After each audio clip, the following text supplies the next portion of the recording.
Hello students, कैसे हैं आप सब लोग। वेलकम है आपका योद्धा बैच में। हम लोग पढ़ रहे थे कैश फ्लो स्टेटमेंट। अगर मैं अभी तक की जर्नी की बात करूं तो फुल फ्लेज क्वेश्चन हम लोग सीख चुके थे कि फुल फ्लेज क्वेश्चन जो बड़े सवाल होते हैं ना, 6 नंबर के जो आते हैं, वो कैसे बनाते हैं। और उसमें आपको काफी हद तक एक्सपर्टीज आ गई होगी। आपने बिना देखे अपने आप भी क्लास आंसर बनाना चालू कर दिया होगा, राइट। तो आज हम लोग ऐसे और भी बहुत सारे क्वेश्चंस करेंगे। तो next come to fourth question, और ये भी एक फुल फ्लेज क्वेश्चन है और बहुत इंपॉर्टेंट है एग्जामिनेशन में ऐसे क्वेश्चंस की पूरे चांसेस है आने के। सबसे पहले शुरुआत कहां से करते हैं क्लास? एडिशनल पॉइंट से। तो ये रहा क्लास इसके एडिशनल पॉइंट। सबसे पहले यहां से शुरू करेंगे, देन चलेंगे नोट्स टू अकाउंट्स के अंदर, देन चलेंगे बैलेंस शीट में। बट उससे भी पहले आपको क्या करना है, पूरा का पूरा फॉर्मेट बना लेना है। कैश फ्लो फ्रॉम ऑपरेटिंग, इस तरीके से cash flow statement as per AS3 revise, company का नाम और डेट 31 मार्च 2023, डिटेल्स, अमाउंट, पर्टिकुलर्स, ए ऑपरेटिंग, करीब 12 से 15 लाइन मैक्सिमम ऑपरेटिंग के लिए छोड़ दो, इन्वेस्टिंग के लिए 5-6 लाइन, फाइनेंसिंग के लिए 5-6 लाइन, और 5-6 line cash and cash equivalent के लिए। पूरा फॉर्मेट अपनी कॉपी में बना लो और फिर शुरू करते हैं क्लास एडिशनल पॉइंट से। सबसे पहला लिखा है 1,00,000 12% डिबेंचर इश्यूड ऑन 1 अप्रैल 2022। साल के शुरू में ही डिबेंचर्स को इशू कर दिया। पहले डिबेंचर थे 4 लाख के, अब डिबेंचर हो गए 5 लाख के। साल के शुरू में ही डिबेंचर इशू कर दिया तो क्लोजिंग वाले फिगर पे आपको इंटरेस्ट लगाना पड़ेगा। भाई साल के शुरू में पिछले साल के एंड में 4 लाख था, तो इस साल की बिगनिंग में भी 4 लाख होगा। 1 लाख और इशू कर दिए साल की बिगनिंग में, तो पूरे साल तुम्हारा कर्जा जो रहा वो रहा 5 लाख। तो इंटरेस्ट ऑन डिबेंचर हो गया क्लास 5 लाख का 12%। तो आप यहाँ लिखोगे फाइनेंसिंग से interest paid on debentures, interest paid on debentures 5 lakh का 12%, सीधा यहाँ पे 12×5 = 60,000। फाइनेंसिंग से माइनस, सेम यही फिगर ऑपरेटिंग के मिडिल पोर्शन में इंटरेस्ट एक्सपेंस के नाम से, इंटरेस्ट एक्सपेंस 5 लाख का 12% 60,000 ऐड हो जाएगा। तो इंटरेस्ट ऑन डिबेंचर्स का ट्रीटमेंट आपको पता है, फाइनेंसिंग से माइनस करना है, ऑपरेटिंग में प्लस करना है, वो हमने कर दिया। इंटरेस्ट एक्सपेंस के नाम से ऑपरेटिंग में प्लस करना है, इंटरेस्ट ऑन डिबेंचर के नाम से फाइनेंसिंग से माइनस करना है, ठीक है। ओके सर, ये पॉइंट हो गया। अगला, during the year piece of machinery costing 80,000। एक मशीन है जिसकी कॉस्ट कितनी है? 80,000 है। एक मशीन है, इसकी कॉस्ट 80,000 है, जिसपे डेप्रिसिएशन लगा है 40,000 का। डेप्रिसिएशन लगा है 40,000 का, तो भी आज वो कितने का है? फिर आज वो 40 का है। Sold at gain of 10,000। Sale कितने में किया है क्लास? 50,000 में। तो गेन कितने का हो गया क्लास? 10,000 का। अब मेरी बात ध्यान समझना, एक असेट है जिसकी कॉस्ट है 80,000, जिसमें 40,000 का डेप्रिसिएशन लग गया, तो इसका मतलब आज उसकी कीमत कितनी है? 40। 10 के फायदे में आपने बेचा कितने में क्लास? 50,000 में। और असेट के बारे में इंफॉर्मेशन, और यहाँ भी आपको दिखेगा टेंजिबल असेट में मशीन लेस डेप्रिसिएशन। तो मैंने आपको क्या कहा था क्लास पहले, कि अगर आपकी बैलेंस शीट के अंदर डेप्रिसिएशन है और एडिशनल पॉइंट में भी कुछ बोला है असेट की सेल की रिगार्डिंग, तो आपको 2 अकाउंट बनाने हैं, मशीन का भी और डेप्रिसिएशन का भी। तो बना लो क्लास, यहाँ पे 2 अकाउंट आपको बनाने हैं, तो यही बना लेते हैं क्लास। सबसे पहला अकाउंट बनेगा मशीनरी अकाउंट,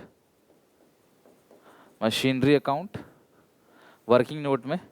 दूसरा बनेगा डेप्रीशिएशन अकाउंट। और यही वो अकाउंट था जो मैंने शुरू में सिखाया था ना, बिल्कुल, कि आपको अकाउंट्स कैसे बनाने हैं। तो अगर मैं आपको यहाँ करवाता ना तो आपको टेंशन होती, सर एक नई चीज़ और आ गई, इसलिए उसको हमने पहले ही हर्डल खत्म कर दिया, पहले ही हमने वो काम कर लिया है। ओपनिंग बैलेंस आएगा to balance BD, closing balance आता है बाय बैलेंस CD। डेप्रिसिएशन का ओपनिंग बैलेंस आएगा by balance BD, closing balance है टू बैलेंस CD, ठीक है। तो मशीन का जो ओपनिंग बैलेंस है आपको दिख जाएगा यहाँ पे, मशीनरी का ओपनिंग बैलेंस 20, क्लोजिंग है 26, 20, 26, 20, 26, और इसका डेप्रिसिएशन का ओपनिंग बैलेंस है 1,00,000, क्लोजिंग है 2,00,000, 1,00,000 और 2,00,000, 1,00,000 ओपनिंग, क्लोजिंग है 2,00,000, ठीक है। अब इसके बाद आगे लिखा हुआ है क्लास क्वेश्चन में 40,000 रुपए का डेप्रिसिएशन लगा है। आप यहां लिखते हो 3 चीजें। सबसे पहले बाई बैंक, सेल, सेल कितने में किया? 50 में। बाई डेप्रिसिएशन, तो जो डेप लगा है वो कितने का लगा है? 40,000 का, और 10,000 का गेन आप यहाँ लिख दोगे डेबिट साइड। लॉस होता तो इधर ही आता, टू P&L गेन, ठीक है। तो ये तीन चीजें लिखनी है, काम खत्म, ये वाला पॉइंट का तो हो गया ट्रीटमेंट। असेट की सेल वैल्यू 50 है, डेप्रिसिएशन लगाया 40, लॉस कुछ हुआ नहीं, गेन हुआ है 10,000 का। तो अगर आप इसकी टोटलिंग करोगे 26,90,000 आएगा, 26,90,000, 2680, 2680, तो 6,80,000 का टोटल क्लास जो आएगा। और तो कुछ नहीं है इसके अंदर ना क्लास।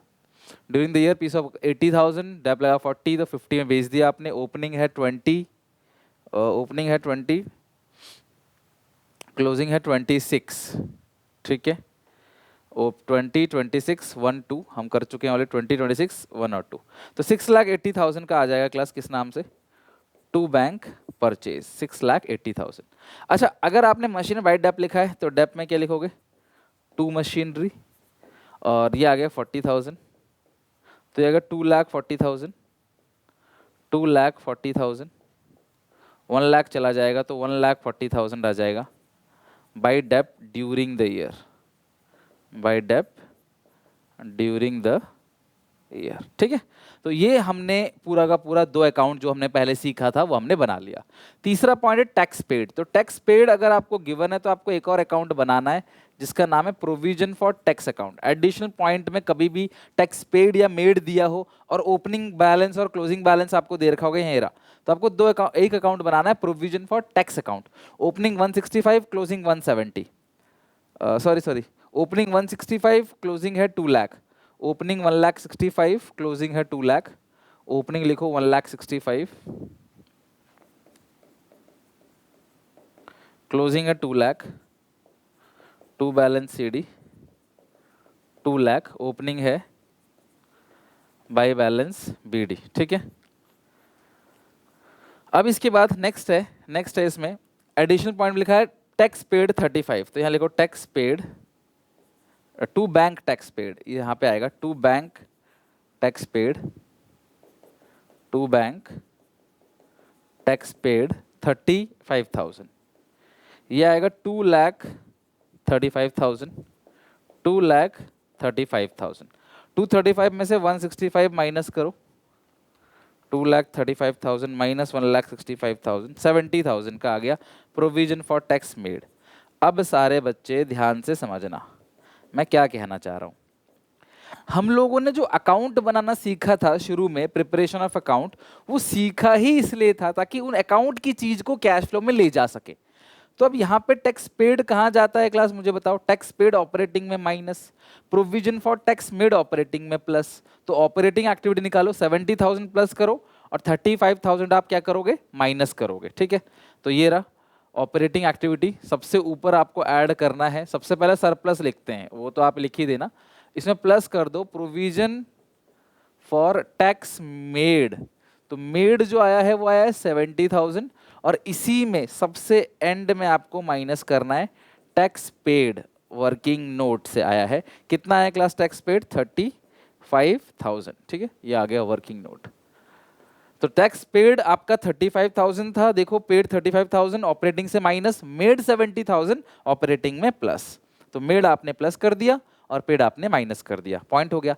अब जो आपने डेप्रीशिएशन का अकाउंट बनाया है मशीन और डेप का, यहां से तुम्हें 4 चीजें ले जानी है, ध्यान रखना कौन कौन सी। डेप्रीशिएशन ड्यूरिंग द ईयर, ये पूरे साल भर का डेप्रीशिएशन है, 140 ऑपरेटिंग में प्लस कर दो, ये रहा ऑपरेटिंग एक्टिविटी, इसमें प्लस करोगे नॉन कैश के अंदर। Depreciation during the year working note, कितना डेप्रीशिएशन आ गया? 1,40,000, तो ये आ गया डेप्रीशिएशन ड्यूरिंग द ईयर 1,40,000, ठीक है। अब इसके बाद एक चीज यहां से, हमेशा जब भी मशीन अकाउंट और एक्यूमुलेट डेप अकाउंट बनेगा ना, तो ये 2 अकाउंट जब बनता है तो 4 चीजें जाती हैं कैश फ्लो के अंदर। पहला डेप्रीशिएशन ड्यूरिंग द ईयर, दूसरा सेल इन्वेस्टिंग में प्लस, ये डेप नहीं जाएगा बिकॉज ये 40,000 ऑलरेडी इस 140 में इंक्लूड है, ये 40 इधर गया तभी ये 240 हुआ, ठीक है, और तभी क्लास ये 1 घटा के 140 बचा। ये 40 नहीं होता तो यहाँ आंसर 1,00,000 आता। इस 40 को ऑलरेडी, ये उस मशीन का डेप है जो आप बेच रहे हो, और ये 140 सारी मशीन का डेप है, उसके अंदर वो भी इंक्लूड है, तो दोबारा कुछ नहीं करना।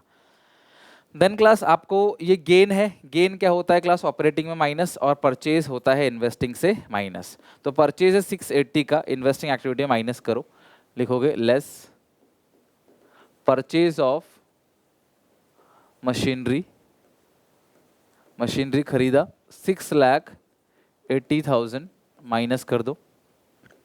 नेक्स्ट है गेन 10,000 का है और सेल है 50,000 का। सेल ऑफ मशीनरी प्लस करोगे, सेल ऑफ मशीनरी प्लस करोगे कितना क्लास 50,000, और जो गेन है वो यहां पे आता है क्लास लेस होगा, gain on sale of machinery 10,000, profit plus होता है, गेन माइनस होगा, गेन आ गया 10,000 का। ठीक है, तो अगर आपने नोटिस करा हो तो हमने एडिशनल पॉइंट की सारे ट्रीटमेंट कर लिए। इतना बड़ा सवाल नहीं आता पेपर में। पेपर में अगर आएगा सिर्फ ये सेकंड पॉइंट आएगा, फर्स्ट और थर्ड नहीं आएगा, और फर्स्ट और थर्ड आया तो सेकंड नहीं आएगा, मतलब छोटा क्वेश्चन रहता है 6 नंबर का। बट हम प्रैक्टिस कर रहे हैं तो हम लोग लेंथ बढ़ा सकते हैं अपनी प्रैक्टिस के लिए। तो ये हमने सारे पॉइंट्स कर लिए, इंटरेस्ट वाला पॉइंट भी हो गया, मशीन वाला डेप्रिसिएशन वाला पॉइंट भी हो गया, टैक्स वाला पॉइंट भी हो गया। अब आते हैं क्लास हमारे नोट पे, यानी कि नोट्स टू अकाउंट्स में। सबसे पहला reserve and surplus, current minus previous, 6 में से 3 गया 3 लाख। नेट प्रॉफिट सबसे ऊपर क्लास आप लिख दोगे आउटर कॉलम में 3 lakh, current year minus previous year. ठीक है, नेट प्रॉफिट गया डिबेंचर्स, तो डिबेंचर्स जो है 4 से हो गया 5 लाख। फाइनेंसिंग में लिखो इशू ऑफ डिबेंचर्स, इशू इस माइनस है इंटरेस्ट। ठीक है, इशू ऑफ डिबेंचर्स 1 लाख, आपने डिबेंचर्स 1 लाख रुपए के इशू करे। ठीक है, ये होगा लेस, ये होगा ऐड। ठीक है, इशू ऑफ डिबेंचर हो गया। फिर बैंक ओवरड्राफ्ट में पता था इंक्रीज तो प्लस, डिक्रीज तो माइनस। 175 से 170 डिक्रीज हो गया, 5,000 minus, decrease in bank overdraft, decrease in bank overdraft 5,000 आप लेस कर दोगे। ठीक है, नेक्स्ट है शॉर्ट टर्म प्रोविजन, जो हमारा हो चुका है। मशीन हो चुका है। गुडविल, तो गुडविल 3 लाख से 2 लाख हो गया, राइट ऑफ हो गया, तो गुडविल रिटर्न ऑफ ऑपरेटिंग में प्लस करोगे, गुडविल रिटर्न ऑफ 1 लाख। तो अगर आप देखोगे हमने सारे एडिशन पॉइंट कर लिया, सारे हमने नोट्स टू अकाउंट्स हमारे खत्म हो गए। अब हमारी बैलेंस शीट बची हुई है, तो एक एक करके क्लास देख लेते हैं। सबसे पहला शेयर कैपिटल 17 से 19, 2 लाख का शेयर इशू है, हर क्वेश्चन में इशू आ रहा है, तो ये बहुत कॉमन हो चुका है। इशू ऑफ शेयर्स 2 लाख, अब तक तो आपको काफी प्रैक्टिस हो गई होगी चीजों की। नेक्स्ट है रिजर्व एंड सरप्लस, नोट था, कुछ नहीं करना, ऑलरेडी हो चुका है। लॉन्ग टर्म नोट्स था, हो चुका है। शॉर्ट टर्म बोरिंग नोट था, हो चुका है। इसका नोट्स था, तो जिसका नोट हो गया उसे कुछ नहीं करना, ये भी हो चुका है, ये भी हो चुका है। नॉन करंट इन्वेस्टमेंट, तो इन्वेस्टमेंट से 2 से 3 हो गया। Purchase of investment 1 lakh negative, investing के अंदर देखो purchase of investment,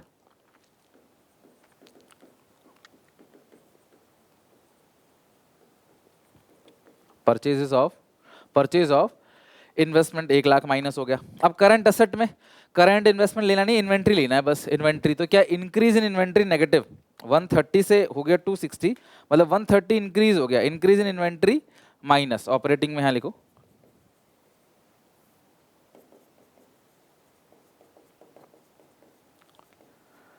increase in inventory 1,30,000 minus. अच्छा, टैक्स पेड जो है ना उसको आपने बाहर लिखना है नेगेटिव में, टैक्स पेड। अब जो लास्ट में आंसर आ जाएगा वो आ जाएगा ऑपरेटिंग का आंसर। तो अगर आप देखो हमने हर एक पॉइंट को कर लिया स्टेप बाय स्टेप। सबसे पहला एडिशनल पॉइंट, फिर आपके नोट्स टू अकाउंट्स, और देन पूरी बैलेंस शीट। अब जरा इसकी टोटलिंग करते हैं, हमारा क्वेश्चन हो गया खत्म। तो ये 70,000 जैसे ही ऐड कर दोगे इसमें, ये आ गया 3,70,000, और इसको हम लोग क्या बोलते हैं बताओ, net profit before tax. Tax add करते ही बन गया before tax and extra ordinary items. ठीक है, अच्छा दूसरी बात है, इन चारों चीजों को लेते हैं क्लास यहाँ पे। तो 2 चीजें प्लस है, इंटरेस्ट एक्सपेंस प्लस है, गेन माइनस है। तो 140 प्लस 1 240 प्लस 60 माइनस 10, ये होगा 2,90,000।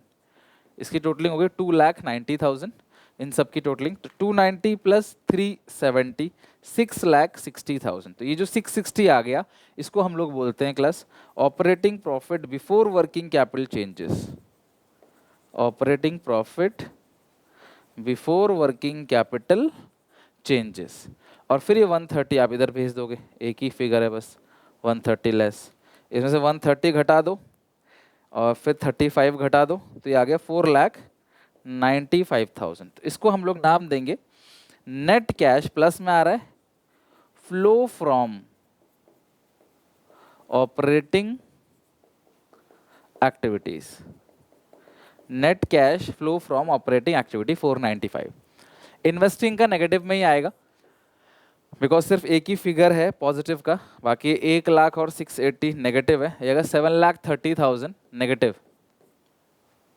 इसको हम लोग लिखेंगे net cash used in investing activities. ठीक है, अगर मैं फाइनेंसिंग की बात करूं तो इसमें मेरे पास फिगर 2 है प्लस का, एक हो गया 2 + 1 3 लाख, -60 -50 इट्स 1,90,000 पॉजिटिव।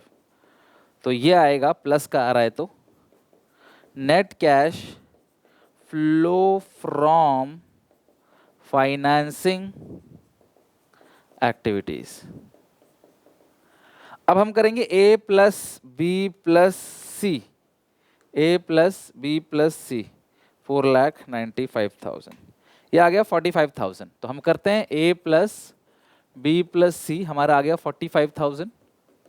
प्लस करोगे, इसमें दो चीजें इसमें है प्लस करने के लिए। सबसे पहला opening cash and cash equivalent और ओपनिंग करंट इन्वेस्टमेंट, जिसको आप मार्केटेबल सिक्योरिटीज कहते हो। तो opening cash and cash equivalent देखो, opening cash and cash equivalent कितना है क्लास? 40,000। ठीक है, ओपनिंग कैश एंड कैश 40,000 है और ओपनिंग करंट इन्वेस्टमेंट है 1,70,000। ठीक है, 1,70,000, 1,70,000। तो एक सेकेंड आप एक बार चेक कर लो, opening cash and cash equivalent कितना है? ओपनिंग कैश एंड कैश 40 और 170, ये आ गया 40, ये आ गया 170। तो 45,000 + 40 + 170 255 आ रहा है, जबकि ये कितना आ रहा है? 140 और 70, 45 का डिफरेंस आ रहेगा। टोटलिंग करना है, कहीं कोई मिस्टेक तो नहीं होगी इसमें। आपने 3 लाख, एक सेकेंड पहले वर्किंग नोट देख लेते हैं, एक बार क्रॉस चेक कर लेते हैं कहीं कुछ फिगर की मिस्टेक तो नहीं होगी। टैक्स पेड 35,000 था, तो ये हो गया 235 - 165 70, करेक्ट है ये।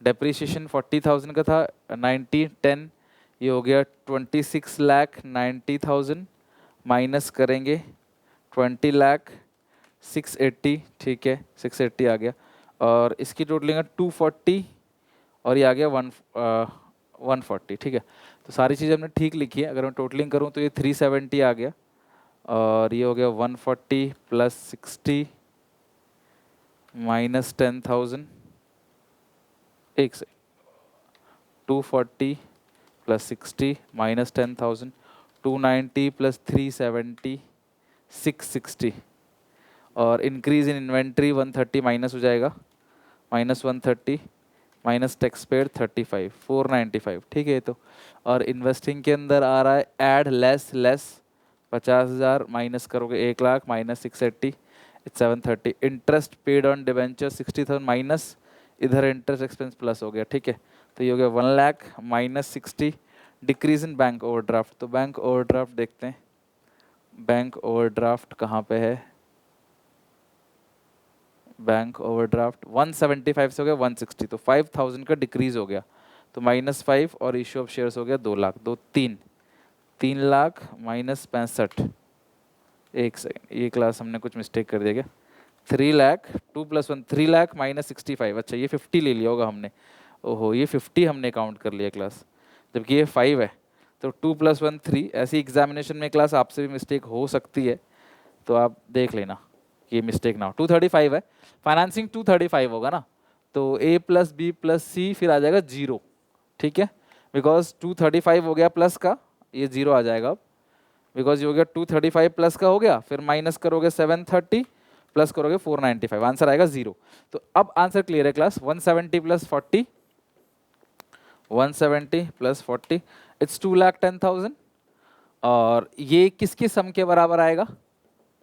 Closing cash and cash equivalent plus closing current investment, closing current investment जो कि आ भी रहा है, बराबर आ रहा है 2,10,000 के बराबर। आप चेक कर लो इसको, 210 ही आएगा, मैं दिखा देता हूँ आपको, ये रहा, क्लोजिंग है 140 और क्लोजिंग कैश है 70, ये तो टोटलिंग है बैलेंस शीट की। 140 प्लस 70 कितना आ गया, 2,10,000। तो ये क्वेश्चन हमारा हो गया इस तरीके से। आई क्लास बात समझ कैसे करना है कैश फ्लो के फुल फ्लैज क्वेश्चन को, पूरा फॉर्मेट बनाओ, फिर एडिशनल पॉइंट्स के नोट्स वगैरह बना लो, वर्किंग नोट, फिर नोट्स टू अकाउंट्स, और देन लास्ट में क्या करना है क्लास, आपको बनाना है आपको कंप्लीट बैलेंस शीट में से देख के 3-4 चीजें ही आती हैं, और लास्ट में A+B+C, उसमें ओपनिंग कैश, अगर करंट इन्वेस्टमेंट दे रखा opening current investment is equal to sum of closing cash plus closing current investment. अगर बराबर आया तो ठीक है, नहीं तो कुछ गलत है। जैसे यहाँ पे हमने एक मिस्टेक की थी टोटलिंग में, तो हमने उसको ठीक कर दिया ताकि वो गलती आगे रिपीट ना हो। ओके चलो, तो ये वाला क्वेश्चन क्लास हमारा कंप्लीट हो गया।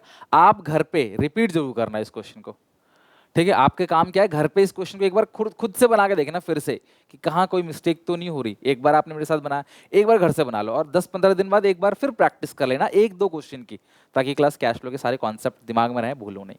ओके, तो यहाँ तक कर लेना, मिलते हैं नेक्स्ट क्लास में नए क्वेश्चन के साथ। Then take care, bye bye.